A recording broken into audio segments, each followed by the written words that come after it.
I saw another one today. It was spray painted above the entrance to a sewer, along with an arrow pointing downward into the darkness. 20 years later, M.V.S.H is finally back in town. M.V.S.H. 4 little letters. I know it's stupid to be scared of them, just as I know that no one is likely to remember me as the person I was 20 years ago. None of that helps when the memories come flooding back. The summer I turned 17, my life was about music. Grimy basement mosh pits, drunken field concerts where the amps were plugged into some survivalist gas generator, night drives with the windows down and the radio blaring. A part-time job at Sundown Records paid bums to buy beer for me, and kept my gas tank needle half an inch from empty. My parents bit their nails about my future, but I didn't care. Why shouldn't life just go on like this forever? Working at Sundown Records had another perk as well. I got to spend time with Dylan Hughes. He was a big name in the local underground scene, and his music shop reflected it. The walls were covered with concert flyers of bands he'd discovered and made great. The high-end sound system played only music that met his exacting standards. My interview at Sundown was just to listen to 3 songs and tell Dylan what I thought of them. When I told him I thought they all sucked, a polished white smile flashed across his face. He put his crocodile skin shoes up on his desk and told me that the job was mine if I wanted it. Dylan gave me tips on all the most exclusive shows, even let me borrow albums from the shop. He was charming, he was worldly, and unlike the boys in my high school, he actually knew how to dress himself. It wasn't long before I was head over heels in love with him. That was how it started. I was breaking down cardboard boxes in the hallway beside his office when the phone rang. My heart skipped a beat. Nobody dared to call Dylan after 5 p.m. Not unless it was an emergency. I still remember the giddiness in Dylan's voice when I pressed my ear against the door to eavesdrop. "Really? They are? I'll be there." Dylan burst out into the hallway just as I got back to my heap of cardboard. "Big news, V," he was yelling. "M.V.S.H is playing this weekend." I'd missed a key word in there. It had sounded like his mouth had suddenly filled up with half-chewed meat. Dylan rolled his eyes at my blank expression. Apparently, M.V.S.H was the hottest thing on the scene right now. No one knew who the band members were, where they were from, or even how to pronounce the group's name. M.V.S.H didn't even sell tickets to their concerts. The only way in was to show up with a specific food item. It served as proof that you had been told about the show by someone close to the band. I nodded along to Dylan's story, not trusting myself to speak. When I was alone with him, my words tangled themselves into stupid, humiliating knots. I always wound up talking to my shoes, and half the time I had no idea what I had actually said to him.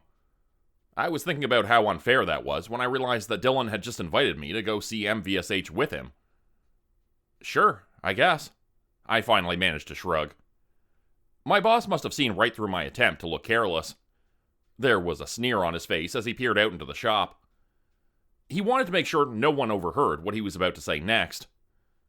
I got goosebumps as he leaned in close and whispered, "Well then, there are a few other things you're going to need to know." I had it all planned out. I waited until my father had finished 3/4 of his coffee and reached the sports section of the newspaper before I asked him if I could stay over with my friend Sarah on Friday night. We had a biology exam on Monday, I lied, and Sarah wanted to study together.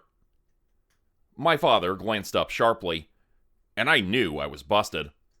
I had been an idiot to suggest that I cared about school. He knew me better than that. He gazed out the window, brushed some crumbs off his tie, and sighed. "Sure, honey, you can go. Well, you're bringing Raquel."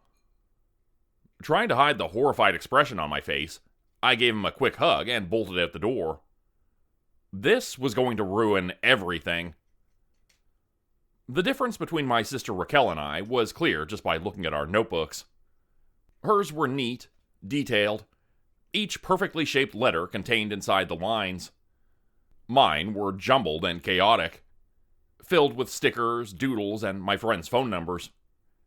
If I tried to leave Raquel alone at Sarah's, she would rat me out for sure. My only option was to bring her to see M.V.S.H as my guest, and hope that I could convince her to follow Dylan's bizarre instructions. The afternoon before the concert, we raided the heaps of donated clothes in the Methodist church basement. We were searching for the ugliest, filthiest stuff we could find. Dylan said that M.V.S.H didn't let anyone in unless they looked like they had been sleeping in a dumpster for a few weeks. I told Raquel that we could throw everything away after the concert anyway. Gross. My sister made a face. I took a deep breath and did my best to explain to Raquel that seeing M.V.S.H live was a life-changing experience. Did she really think that Dylan Hughes would be wrong about something like that? If she did, she kept her mouth shut about it. Finally settling on a pair of paint-splattered khaki pants and a greasy orange t-shirt. The jeans and tuxedo vest that I picked out for myself were in tatters, but at least they fit me, and sort of matched. I was especially proud of a leather belt I discovered, in a dusty corner beneath some trash bags. Its steel buckle was brick heavy, and handmade in the shape of a grinning skull. Now there was just one last stop to make before we caught a bus to the location that Dylan had given me. "What's with the soup?" Raquel asked later, when she saw me pocketing 2 packets of bouillon cubes at the mini-mart across from the bus station. I repeated Dylan's instructions. "When you go to an M.V.S.H concert, you have to bring something that shows you know somebody cool. You know, like a password. This time it's chicken soup cubes. We got lucky. Dylan says that one year it was oatmeal, and last time it was pig's blood." "Hey," Raquel hurried after me, whispering, "you're gonna pay for that, right?" I got us a coin locker across from some broken-down payphones. As we stored our stuff, I reminded Raquel that she couldn't bring anything into the show with her. No wallet, no phone, nothing. "For punks, these guys sure have a lot of rules," Raquel complained, but handed over her shoulder bag anyway. When the bus arrived, Raquel sat in the front seat, her spine straight and her hands folded neatly in her lap. I lounged beside her, drumming my fingers impatiently on the windows, and hoping she wouldn't notice how nervous I was. I had assumed that Dylan would be fine with me inviting one extra person. But what if he wasn't? Our stop was near the end of the line, its crazily leaning sign barely visible in the amber streetlight glow. I was expecting some gritty industrial club with steel shutters and a line of leather-clad hipsters at the door. But the sidewalk was empty. The factories and warehouses looming over us were either closed down or partly demolished. Mangy cats prowled through the weed-choked lots. The only sign of life was a pair of white semi-trucks backed up against one of the decrepit buildings. For the first time, I found myself doubting my boss's intentions. What if Dylan was just toying with me? What if this whole thing was just some kind of cruel joke? Raquel and I slipped through a gap in the chain-link fence, then turned down a blind alley. At the far end, M.V.S.H was spray-painted above a rusted factory door. A crowd had already started to gather. Their clothes were just as ragged as ours, and there was a packet of bouillon cubes in every hand. I spotted Dylan's silky smooth hair right away. We had made it. As my boss approached, that feeling of relief vanished. Without his expensive clothing and soft lighting of the record shop, Dylan looked old. He licked his lips when he saw me, and suddenly I wanted to puke. I wondered what an adult man was doing inviting a teenage girl to an event like this. Then wondered why it had taken me so long to ask that question in the first place. The hungry expression on his face soured when he saw Raquel at my side. "Who's this?" "My sister Raquel. I specifically told you there's only one invite per guest." "Right. You invited me, and I invited my sister." I found myself getting angry on Raquel's behalf. Who did Dylan think he was? She had just as much of a right to be here as anyone else. "If it's a problem, we can just leave." No problem." Dylan clearly thought he still had a chance. He looked at Raquel's outfit and snorted. "Just act like you don't know me when you get to the door, okay?" "That won't be hard," Raquel snorted. There was a sarcastic edge to her voice that I had never heard before, And it occurred to me that maybe my sister was more than just the whiny teacher's pet I had always believed her to be. Maybe, during these long years of high school, she had changed too. A breeze blew down the alley, carrying dust, ripped-up plastic bags, and soggy newspaper pages. One of them stuck to Dylan's pants, and he pried it off with 2 fingers, as though it were some disgusting laboratory experiment. "So, do these guys always keep their audience waiting forever?" Raquel asked. "Or are we special?" Dylan, usually so glib and sarcastic in his office, suddenly had nothing to say. At the far end of the alley, the factory door opened with a metallic screech. We all clapped, even Raquel. But our cheers died in our throats when we saw the 6 hulking figures that walked out of it. If they were bouncers, they were the most intimidating security detail that I had ever seen. It wasn't just how eerily similar they all looked, with their bald heads and pale skin. It wasn't just how large they were. It was their eyes. There was no emotion in them at all. The 6 of them were surveying the crowd like we were cattle waiting to be processed. I had been to concerts with sketchy security, sometimes motorcycle gangs or ex-convicts, but this was different. Something was wrong. Before I could express what I was feeling to Raquel, the line started to move. The 6 strangers were even more disturbing up close. Something about their pasty skin reminded me of cold porridge, or graying meat left out to spoil. Their outfits were made of stitched-together strips of ragged old clothing that looked a lot like ours. 2 of them were scanning the concert-goers with metal-detecting wands. Raquel gripped my arm. "I have a phone," she whispered. "What?" I snapped. I wasn't worried about not getting in. I was concerned about what those pale strangers might do to us if we gave them an excuse to do it. Dylan had made it clear that M.V.S.H was ruthless about enforcing their weird rules. And if they dragged us out of line here, in an industrial wasteland far from any help, anything might happen. "Dad said I couldn't go unless I brought it." I bit my lip and held up my hand to Raquel.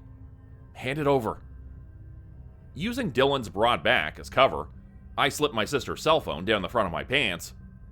If it triggered the metal detectors, I could just point to the steel belt buckle that was covering it. They wouldn't investigate further. I hoped. The closer we got to the 6 of them, the less confident I felt. Those beady black eyes never seemed to blink, and there was a smell to them. Something irony and astringent that I couldn't quite identify. Raquel looked over her shoulder at me as rough hands separated us. Their metal-detecting wands moved over our bodies. Raquel disappeared through the lightless factory door, just as my belt buckle set off a horrible electronic whine. The large figure in front of me pointed wordlessly at it. Forcing my mouth into a sheepish smile, I took the buckle off for closer inspection. As I did, I shook the phone further down my pant leg. The strangers passed the buckle around, then handed it back to me. Their metal detectors passed over my hips and thighs, but there was nothing there to trigger them anymore. Looking almost disappointed, they waved me through. I couldn't see anything, but from the way the crowd pressed up against me, I guessed we were in some kind of corridor. I called out to Raquel, but she didn't respond. I had an awful feeling that if I stopped or stumbled, I would be trampled to death by a mass of shuffling hipster feet. Everyone had gotten over the shock of the 6 strangers at the door. People murmured and shoved each other forward, eager to see what M.V.S.H had in store for them next. We filed out into a much larger space, and stage lights came on above. It was a sort of square room that had been set up on the factory floor, with solid metal walls that were about 3 times my height. The stage hung overhead, casting fractured shadows onto the excited faces around me. When M.V.S.H walked out on stage, the applause was scattered. The band members were the same 6 grim, burly figures who had been working security outside. What the hell was going on? A hairy hand squeezed my shoulder and I jumped. Dylan was right behind me. He kept jabbing his finger at the walls and shouting something, but the band had already started playing. I couldn't have heard him even if I wanted to. it was easy to lose him in the crowd. Dylan had been right about one thing. I had never heard anything like M.V.S.H before. When they began their first set, the droning buzz felt like I had stuck my head into a hornet's nest. The chug chug chug of the bass reminded me unnervingly of chomping teeth. People glanced at the faces around them, unsure. Was this really the band we had all gone through so much trouble to see? Despite their doubts, the crowd began to dance along to the music, probably hoping, like I was, that what we were hearing was just a build-up to something less disturbing. I bounced and swayed along with the rest of them. I wanted to lose myself in the music, to forget about the sense of unease that Dylan's wild-eyed expression had left me with. I kept seeing the same face as I moved through the audience, which was more tightly packed than ever. But there was no sign of Raquel. That nagging sense of wrongness was getting stronger and stronger. Sprinklers switched on overhead, soaking us all with oily, lukewarm water. The dance floor filled with the out-of-place, cozy scent of chicken broth. The bouillon cubes we'd all brought with us were dissolving. The nasty liquid puddled around our feet, making the metallic walls and floor even more slick than they already were. Someone threw a shoe at the band. I was no longer the only one looking around anxiously for an exit. About half the crowd was loving it, or at least had convinced themselves that they were. They slam danced in a sweaty, frenzied mosh pit just below the stage, oblivious to the creeping claustrophobia that the rest of us felt. That was where I finally spotted Raquel, spinning her wet hair and pumping one fist above her head. She was having the time of her life. The hipster beside me bumped into me. He blinked, wiped water from his expensive glasses confusedly, then turned back to the band. It didn't make sense. We had both been standing still. No one had slammed into us or forced us to collide with one another, which left only one explanation. The room was somehow getting smaller. Was that what Dylan had meant when he had pointed to the walls? That they were moving somehow? Squeezing through all those slimy bodies to reach my sister probably took just a few minutes, but it felt like it took hours. Raquel threw her arms around me. I wasn't sure what she was screaming, but from her big grin, I understood that she was thanking me for bringing her here. Her smile faded when she saw the worried look on my face, the way I kept pointing away from the stage. I tugged on Raquel's arm, but her slick skin slipped right through my fingers. She shook her head, and her disgusted glare showed me exactly what she was thinking. She had spent all those years studying, all those years being the good daughter, while I went out and had fun. And now I was trying to drag her away from her first night out. Raquel shoved me away and started dancing harder than ever. The soup-reeking water was almost knee-high and rising. Up on stage, M.V.S.H hammered on their instruments. Did they even know how to play them? Or were they just making as much noise as possible to cover the rumble of the engines hidden inside the walls? By the time Raquel and the rest of the audience realized what was happening, it would be too late. Sticky flesh and wet clothing pressed in on me from all sides. The claustrophobic feeling made me want to scream. And eventually, that's exactly what I did. My shrieking became so loud that I could hear it over the music. But nobody nearby paid me any attention. They were convinced that this was what they had come here to see. No matter how much I squirmed, I just couldn't move. Only when the pressure had pushed my belt buckle so deeply into my skin that it hurt, did I think of the phone that I had smuggled in with me. I twisted my arm until I could reach into my jeans and pull it free. The rectangular screen glowed like a lighthouse beacon on the dim dance floor. The band stopped playing. An angry cry rose from all sides. I had broken M.V.S.H's rules. Through the wall of irritated faces, I caught a glimpse of Raquel, looking more furious than any of them. Someone swatted at the device in my hand, and suddenly I was being shoved, lifted, pulled in all directions by a mob of strangers. I kept a death grip on the phone, fighting to punch 3 digits into the screen. 9, 1, One. One of the M.V.S.H members grabbed some long, cruel-looking tool that reminded me of a noose on a pole. It closed around my neck, dragging me backwards over all those angry, anonymous hands, onto the stage. I clawed helplessly at the rubber cord that was cutting off my air supply. The audience cheered.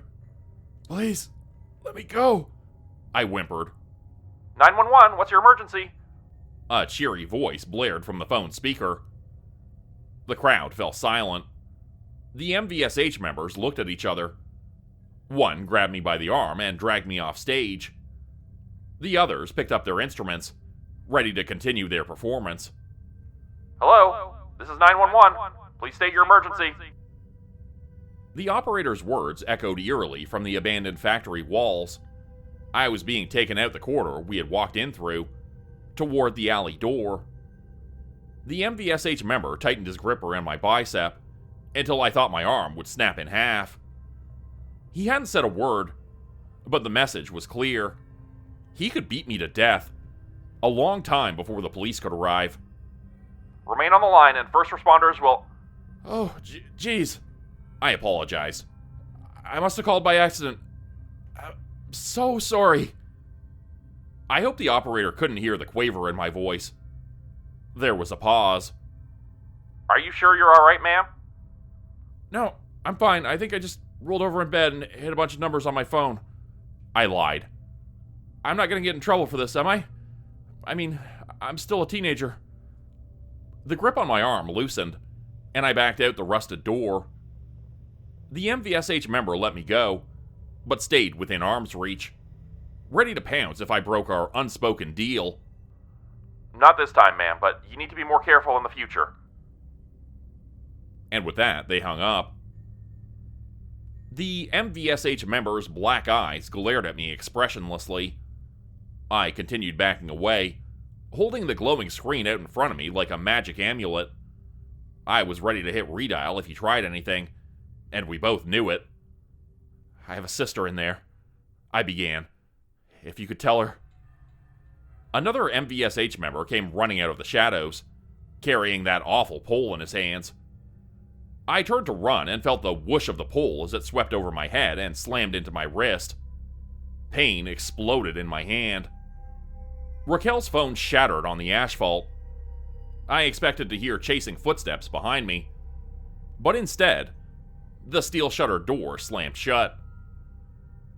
It was like the pair had never been there at all. Deep within the guts of that abandoned factory, the concert was still going on, its unsuspecting audience being pressed tighter and tighter until... what? Until they were all crushed alive while the band played on above? I didn't want to think about it, because somewhere in that crowd was my sister. My wet clothes stuck to my skin, reeking of chicken broth and reminding me of what was happening back there. I had to get help, but finding my way through the winding alleys between the warehouses was taking forever. And even once I got back to the road, there was no one passing through this derelict district so late at night.